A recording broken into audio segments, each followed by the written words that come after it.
Bonsoir Chami, Bonsoir Jean-Marc, très heureux de vous retrouver. mais de même, Alors Chami, on parle de quoi avec vous ce soir? l'expérience de vie, l'acceptation, le pardon. Qui s'inscrit un peu aussi dans le témoignage de Caroline tout à l'heure. Acceptation et pardon. C'était quelque chose de difficile à faire pour vous? C'est quelque chose des fois qui prend du temps par rapport à, suivant comment je souffre de schizophrénie, j'ai eu une vie remplie de beaucoup de belles choses, de choses difficiles aussi. Et puis, surtout se pardonner à soi-même, tu vois. Mhm. Se pardonner à soi-même, ça veut dire quoi, Chami? Se pardonner à soi-même parce qu'on n'est pas parfait. Et puis, on fait des erreurs, on est maladroit dans la vie. On fait des erreurs par rapport aux autres ou par rapport à soi? Par rapport à soi-même, par rapport aux autres. Mhm. Mhm. Pour vous, Chami, c'est quoi des erreurs ou une erreur? Sans donner nécessairement trop d'exemples, mais c'est quoi? Pas réussir à se comporter vis-à-vis des autres, vis-à-vis d'une personne. Par exemple, ça fait 10, 15 ans, j'ai pas revu mes parents Mhm. parce que j'étais en colère. Il y avait des choses qui me paraissaient incompréhensibles de ma part aussi. Mhm. Et maintenant, j'ai fait mon chemin et je n'arrive pas à le réécrire. Je ne suis plus fâché. J'ai pardonné. On fait tous des erreurs. On est tous des humains avec nos qualités, nos faiblesses, nos difficultés. Pourquoi Et vous, pourquoi, je pourquoi? trouve que Oui. si on arrive à appliquer le pardon, Mhm. on devrait réussir à pas se mettre en colère. Mais la colère, c'est un sentiment humain. Mhm. Et la colère, à mon avis, elle prend sa source dans un sentiment de trahison, D'abandon. Mhm. d'incompréhension, Mhm. un sentiment de trahison, d'incompréhension, d'échec, ou alors qu'on n'arrive pas à surmonter nos difficultés, on a l'impression de faire du mal à l'autre, et de là vient une énorme culpabilité, une culpabilité vis-à-vis de l'autre, vis-à-vis de soi-même. Mhm. Et pour vivre le pardon, il faut pouvoir dépasser cette culpabilité qui nous bloque Mhm. dans les sentiments, dans les relations, donc comment on se sent vis-à-vis de soi-même et vis-à-vis de l'autre. La culpabilité, c'est pas bon. C'est pas la même chose que la confiance, la conscience en sa conscience qui, donc la confiance en sa conscience qui me dit Mhm. voilà, là j'ai pas réussi, c'est pas la fin du monde, ça va aller, ça va se calmer, Ouais. ça va aller mieux. Et si on n'arrive pas à faire ce pas-là, eh ben, on arrive dans une grosse colère. Une colère vis-à-vis de soi-même et de ce qui nous entoure. Et la colère, ça peut être assez violent en fait. Et on se met en colère contre l'autre. Mhm. Mais quand on se met en colère, on se fait violence dans le sens, on se, comme une sorte de punition, on se fait souffrir à soi-même Mhm. par rapport à la colère et tous ces sentiments de trahison, d'incompréhension. Et ce que moi je souffre beaucoup, c'est je suis quelqu'un de surempathique. Donc, si je ne réussis pas, si j'arrive pas à faire mieux, et puis que je me retrouve dans un sentiment d'échec, eh bien là, je vais me sentir mal et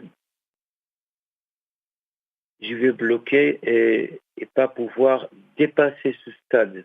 Mhm. Dépasser de ce stade dans ce sens où je sais que je ne suis pas parfait, que l'autre n'est pas parfait, donc je pardonne.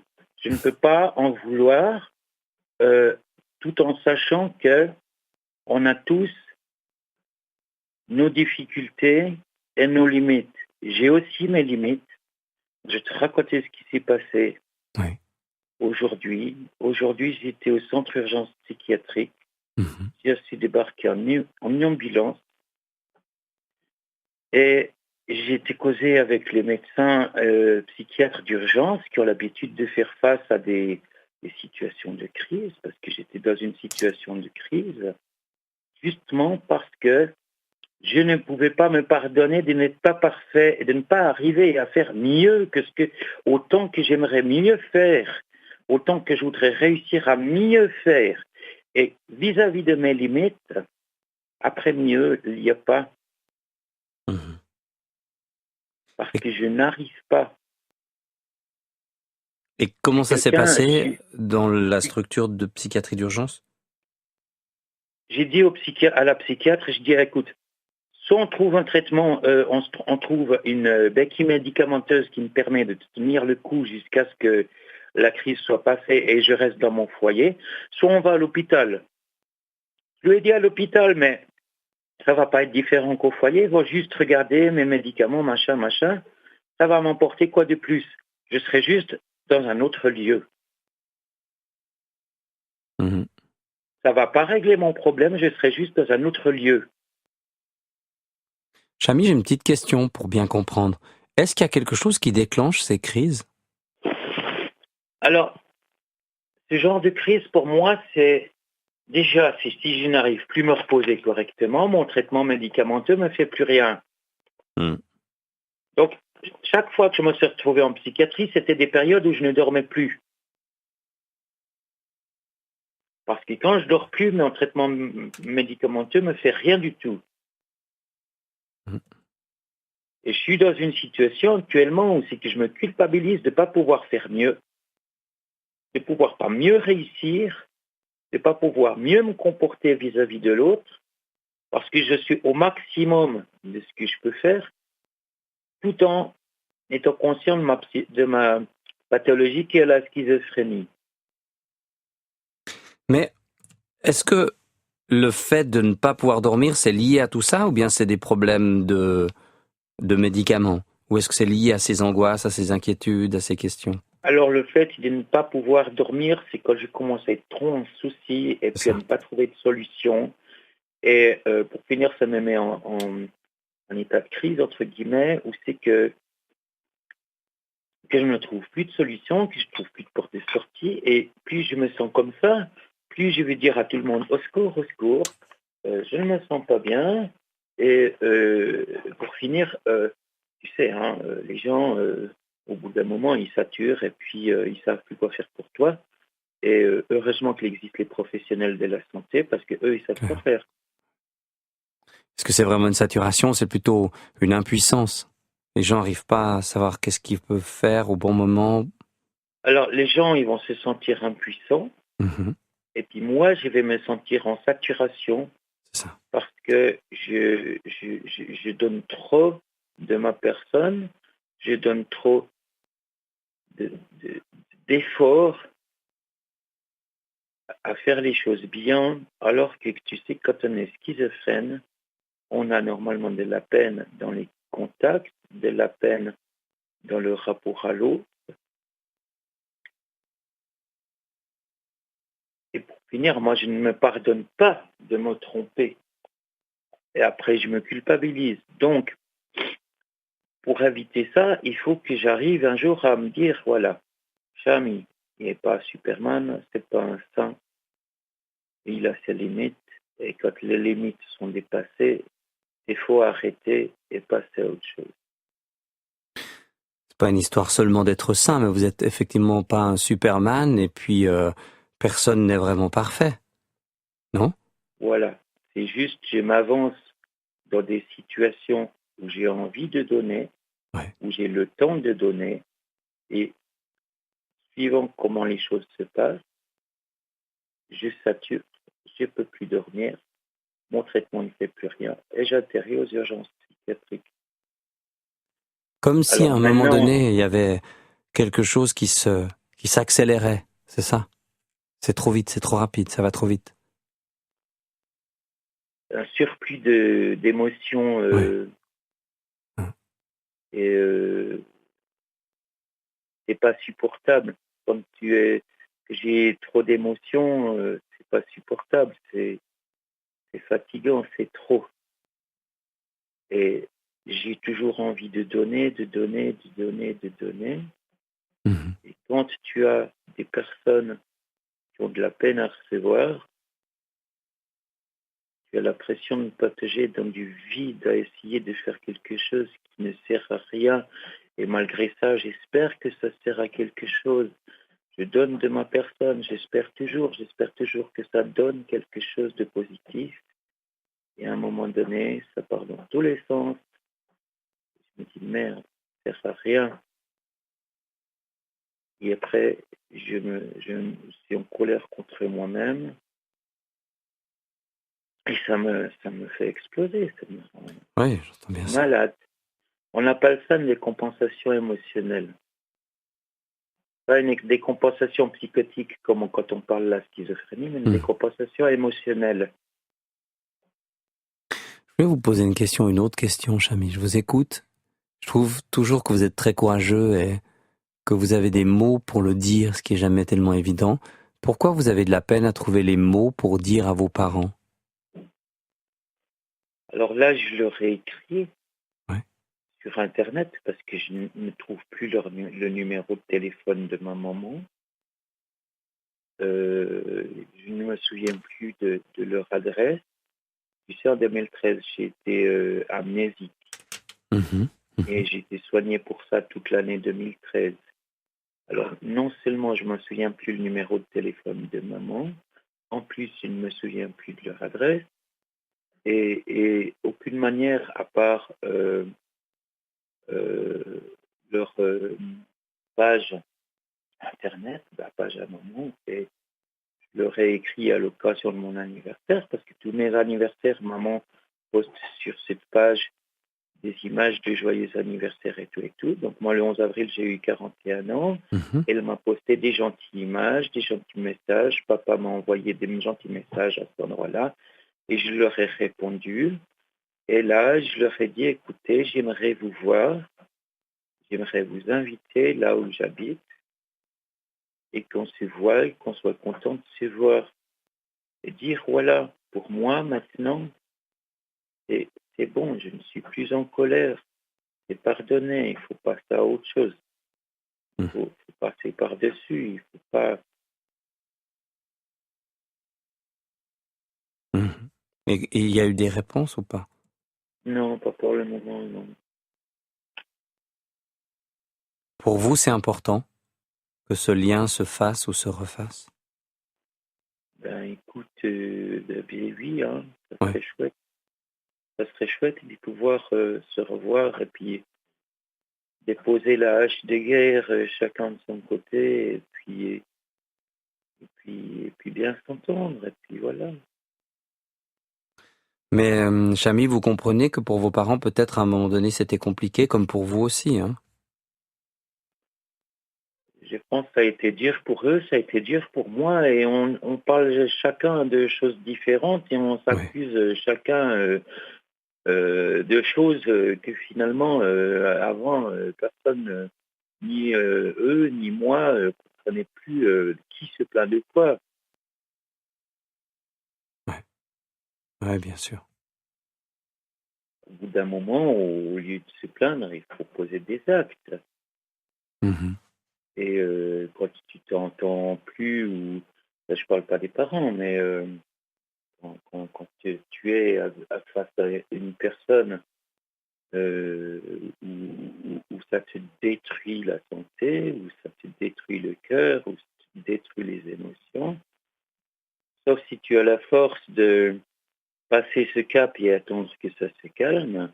Si c'est une relation vraiment trop toxique, il faut stopper. quelle que soit la relation toxique.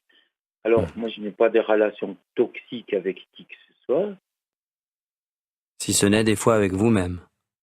avec moi-même. Ouais. Par contre, j'ai une bonne nouvelle, tu sais, quand est schizophrène, on entend des voix. Ouais. Donc, moi, j'appelle ça les farfadets qui discutent dans l'oreille. Je n'ai plus depuis hier matin.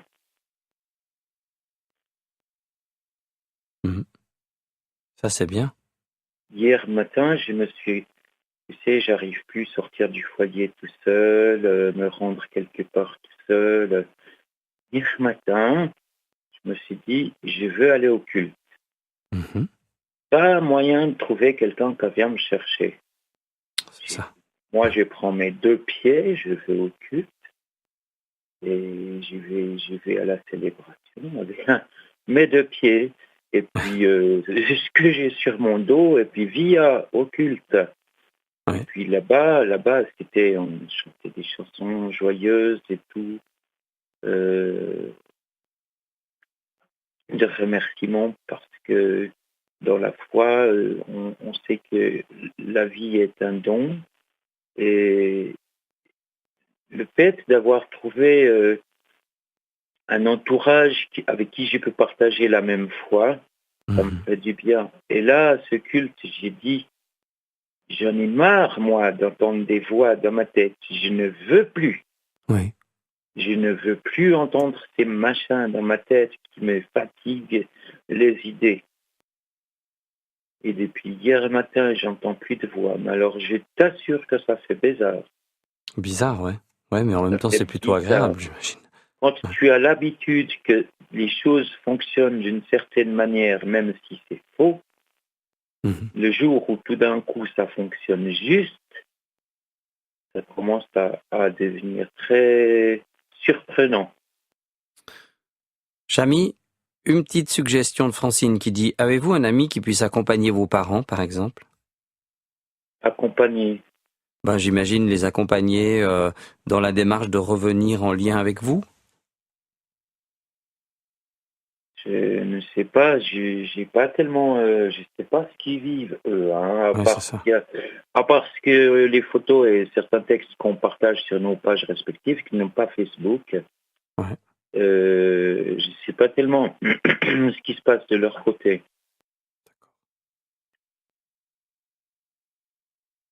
Mhm.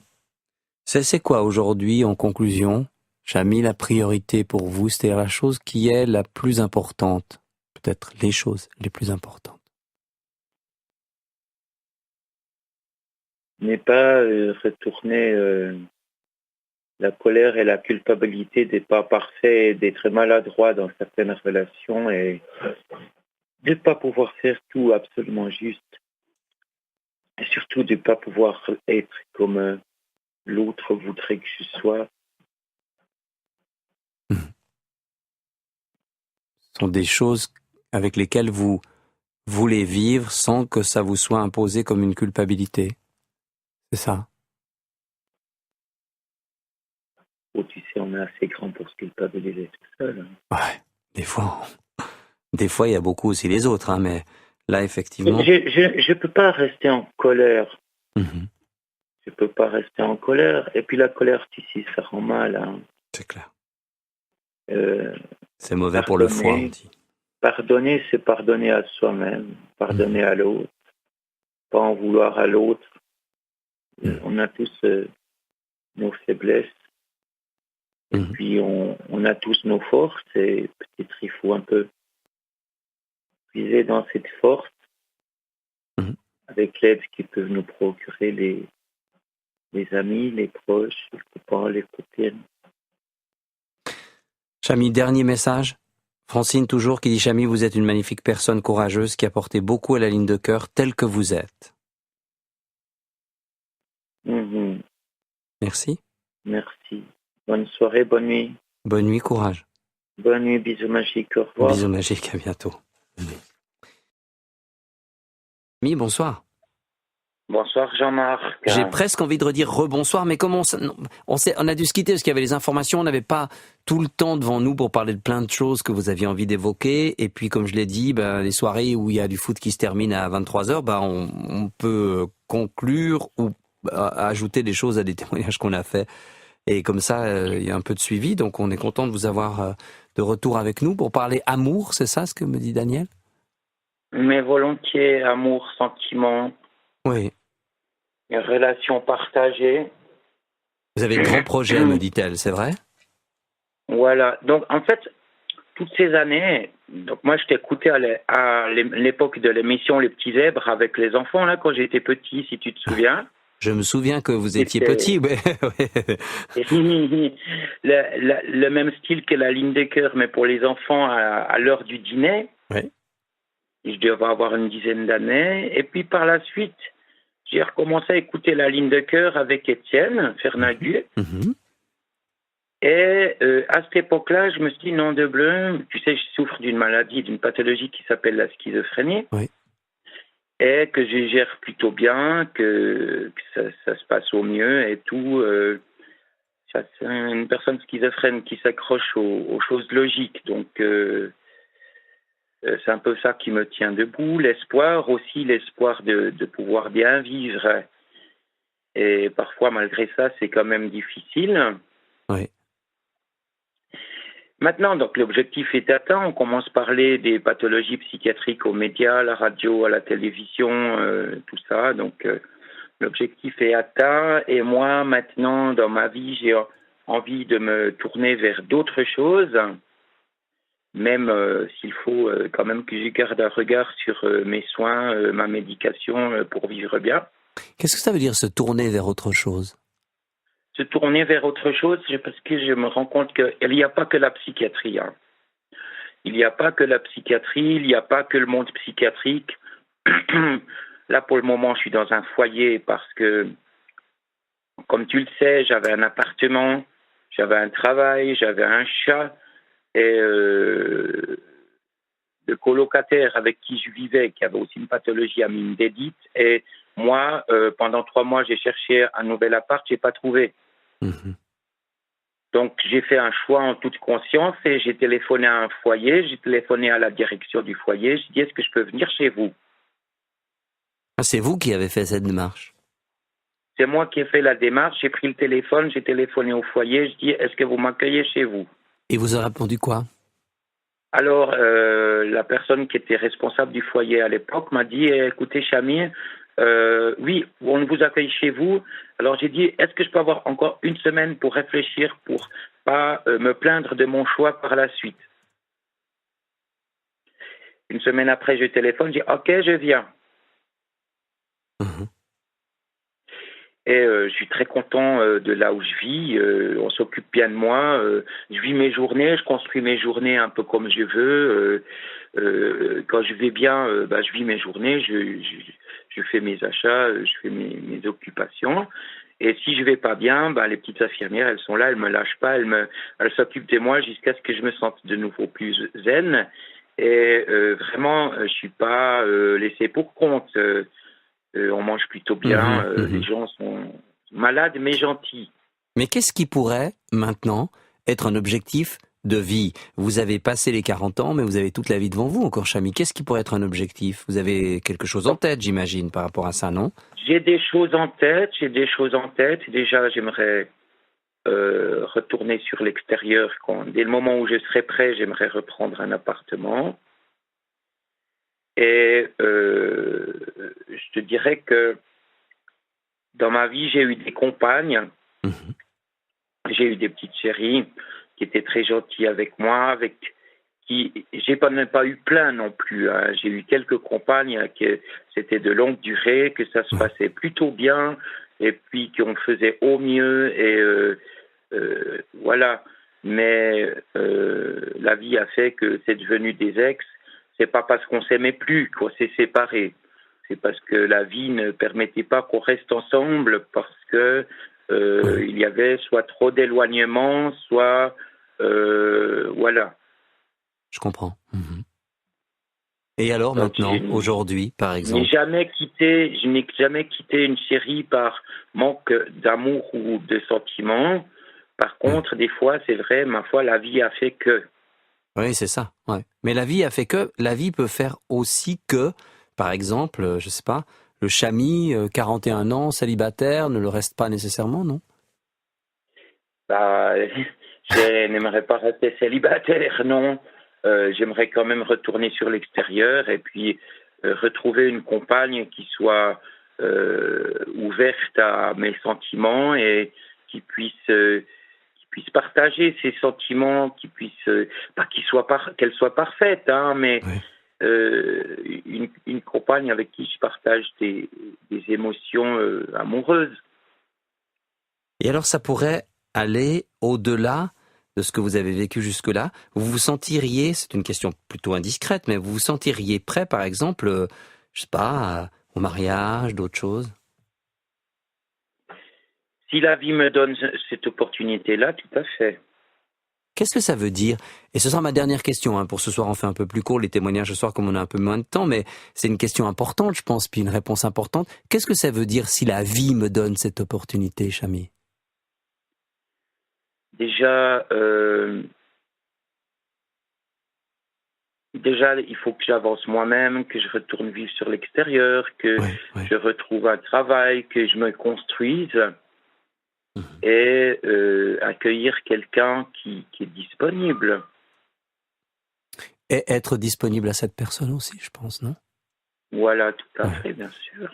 Chami, magnifique. Merci beaucoup de ce petit moment partagé dans un rythme un peu différent de la ligne de cœur, puisqu'on n'a qu'une heure ce soir, mais revenez quand vous voulez. Et puis juste comme ça, cet été, on va faire une petite rencontre avec tous les gens, tous les fidèles de l'émission, et j'espère que vous pourrez venir, et peut-être que si vous pouvez pas venir, on viendra à votre rencontre. D'accord? À bientôt. Mais volontiers, bonne soirée, Jean-Marc. Bisous Au revoir. magiques, c'est moi qui le dis d'abord. Bisous magiques, mais oui, bien sûr. À bientôt, Au Chami. revoir, Jean-Marc. Bonne Continuez nuit comme tout le ça. monde. Merci, bonne nuit. Merci.